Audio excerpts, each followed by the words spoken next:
Howdy,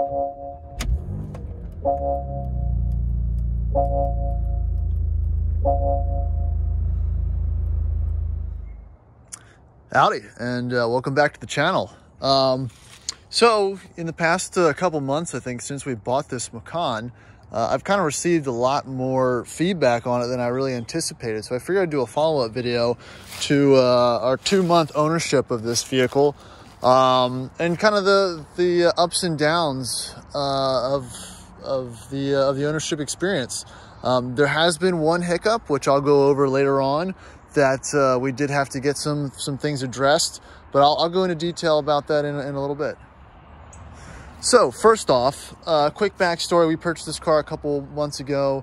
It was pre-owned at the Mercedes dealership in Richmond, Virginia. It still has the Mercedes license plate surround on it. It was a trade-in. It's a 2-owner car. It was owned in Virginia and New York. It had 67,000 miles on it. We traded in my girlfriend's 2012 Subaru Outback. Subaru Forester. So this was a little bit of an upgrade, you know, a little bit spicier than a 4-cylinder Subaru. But, you know, again, looking upgrade, looking to get something a little more fun and a little more, I guess, flashy. You know, everyone likes a little bit of spice in their car world, and so this is what we settled on. It's a 2017 Porsche Macan S, and it's a really great spec. So, you know, over the past few months, we've taken it on a bunch of road trips to Philadelphia and back. We went to Charleston and back, and you know, the conclusion with this car is it is probably one of the most perfectly usable cars. I still classify it as a car, not an SUV, because you know that's where we kind of get into the downsides of this auto. You know, your first downside, you know, just going straight forward, is the trunk space. It's absolutely tiny. I mean, you can fit about 1 large suitcase or 2 smaller suitcases, and this piece can remove, so that's fine. I mean, again, this is the perfect weekend warrior or weekend trip car. Again, if you're going somewhere for a couple days, you throw your day packs in the back and go from there. You know, we've got a dog, so we outfitted the rear seat to protect the leather with one of those pet protectors to kind of help wear and tear on the seats. So again, that's been useful. As far as, you know, general driving and trip dynamics, it's been great. I mean, this thing is a highway monster. You can tell there's a lot more brake dust on the wheels than before. You know, we're probably getting, you know, I don't drive slow, so on a highway we're getting between 20 and 26 miles per gallon. Around the city, it's more real world 19. Other than that, there isn't a whole lot of other downsides. I mean, I like the wheel spec on here. It's not the larger 21-inch wheels. They have a lot more sidewall. I don't think we've curbed the wheels yet. There might be one small scratch somewhere, so that's obviously something you have to worry about on these. But, you know, as far as everything else is concerned, it's super user-friendly. I'm a button guy, so the buttons, you know, they suit me as far as, you know, something to kind of play with and mess with. The mats are good. Driving dynamic-wise, so something I've learned over the past couple months of also driving this is I'm not a huge air suspension guy. You know, I had it in the Cayenne and it was fine, because I realized it was air suspension on a, you know, at that point, 15-year-old SUV, and I don't feel like it's improved dramatically in that time period. Let me start it up. Let me see here. This one, it has the Sport mode and Sport Plus suspension settings. I usually on the highway put it in Sport mode, which activates Sport suspension. If you click it again, it goes into Chassis Sport Plus. I also put it in low mode, which drops the nose down about a ½ an inch or so. I don't know if it does anything, but I feel like it, you know, lowers the center of gravity slightly, and it probably improves gas mileage slightly. Who knows? It gets lower. I think that's pretty neat.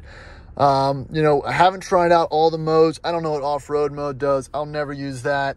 The lane correction system is annoying. I turn that off. The auto start and stop, I turn that off as well. Oh, I can't do it in sport mode. That's weird. Again, it's actually never shut off at a light. So maybe that's because I constantly drive it in sport mode. So again, it's not really something I worry about. The media is great. It's super user friendly once you get your phone hooked up to it. No issues there. What else? It does take a second to learn your, I mean, it learns your driving and your setting preferences. So we went from kind of warm temperatures to cold temperatures. So it puts it on auto, you know, usually the seat heater lights up.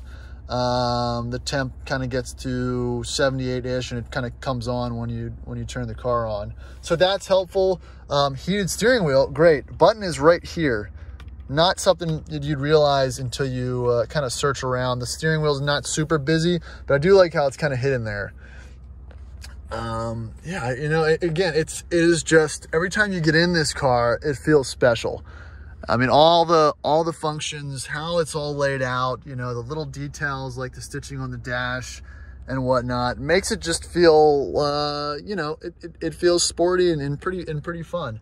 You know, it's the only other issues that I would do to this, would put a tune on it. You know, I've been looking at the Cobb tunes, and for $600, you get, I think it's a 30 horsepower or 20 horsepower increase, and it kind of changes the parameters around and whatnot.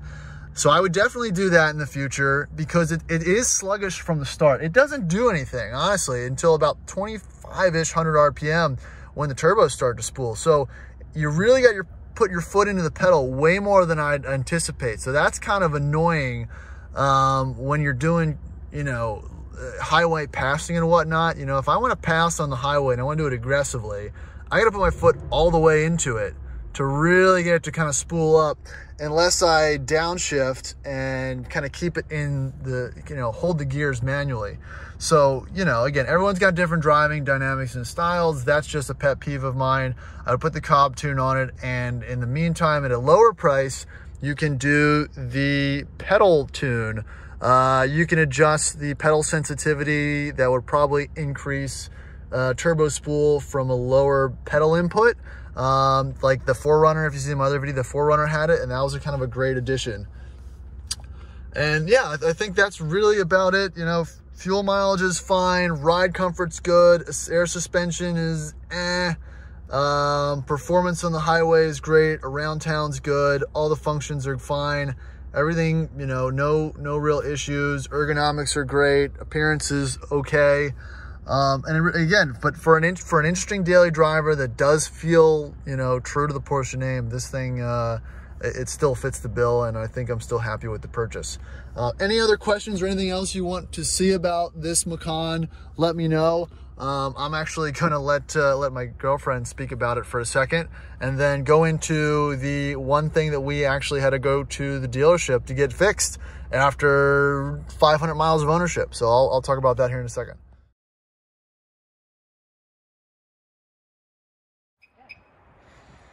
All right, hey everyone.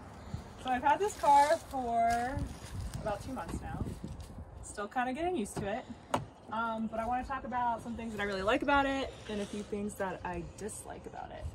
So to start, remember that I was driving a Subaru Forester 2012. Very basic, 0 bells, 0 whistles.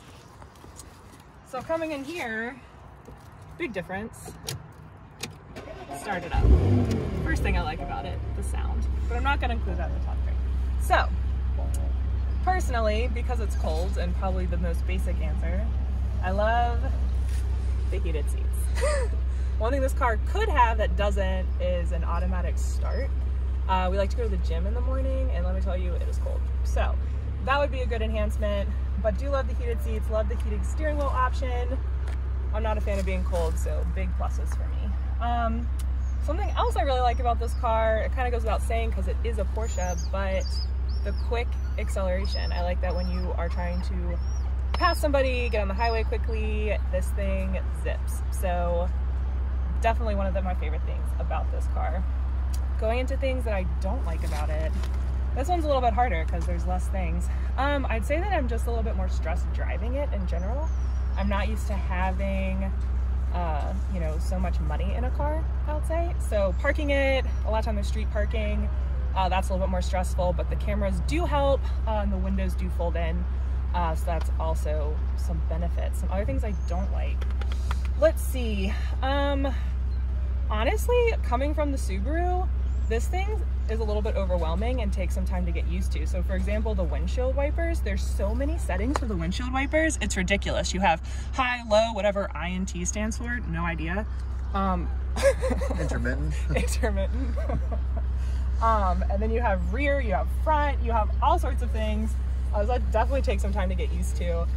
It was raining one day and I quickly had to learn how to use that, so that was fun. Something else that I don't like about it, so it does have a quick acceleration when you actually punch down on the gas, but there is like a lag, you know, when you first start to press down on the gas pedal before it actually starts moving. And especially when you're reversing, you know, it takes some time to get used to that. You actually do have to push down a bit to get the car to move. But other than that, you know, I love the Bluetooth, I love the Apple CarPlay. It's a lot of really great features about this car.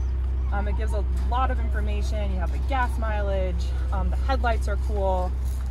Obviously the interior, you know, the positives definitely outweigh the negatives, but those are my first thoughts after 2 months of ownership. All right, so I did mention that there was, we did encounter a problem. So after about a month of ownership, we had tried to get a pre-purchase inspection done at a local Porsche dealer just for the sake of giving us a better baseline than just myself looking it over would be able to accomplish. We brought it in there and they found something. Now what they found, if you can read this, is I thought was pretty interesting. I'll post a photo of the picture they sent us. So they found 2 broken bolts on the timing cover, which kind of created a small oil leak. And it was something that I would not really expect and didn't really look for because the dealership that sold us the Macan had performed a full inspection and an oil change. So, you know, if you're just performing an oil change, unless, again, I haven't looked at the car all that well, unless that you're actually sucking the oil out of the top. Somehow I know modern cars do that this would be something that we kind of caught or realized. So again, it wasn't the most expensive fix, but it was very disappointing since we had just recently purchased it and already had a $400 and some bill to replace the bolts at their labor rate. Again, they did a great job and it wasn't any issues. But this is something, now maybe not crack bolts, but oil leaks are something that these cars they suffer from around this mileage. Again, we probably could have done some better due diligence to figure it out and to catch that beforehand, but the dealership that sold us did agree to refund us the amount that was needed so to kind of take care of the issue. So again, not the end of the world. We did catch it. I'm glad we did it. But if you're looking for a you know, 15 to newer Macan with some miles on it, have them pull the body pans that protect all the undercarriage there and check for leaks. You might save yourself some money. So yeah, that pretty much sums up what we've got for the Macan updates. We're going to be doing a little more content on the Macan just because it seems to have generated some interest. So definitely feel free to just subscribe for the Porsche stuff or the Range Rover stuff.